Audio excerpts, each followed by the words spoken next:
निर्वापकं सदा विमुक्तिसाधकं कलाधरावतंसकं विलासि लोकरक्षकम्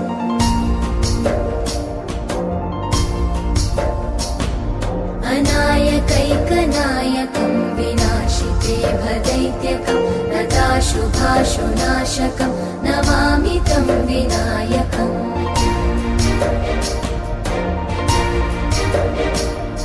न तेतरातिभीकरं नवोदितार्कभास्वरं न मत्सुरादिनिर्झरं न ताधिकापदुद्धरम्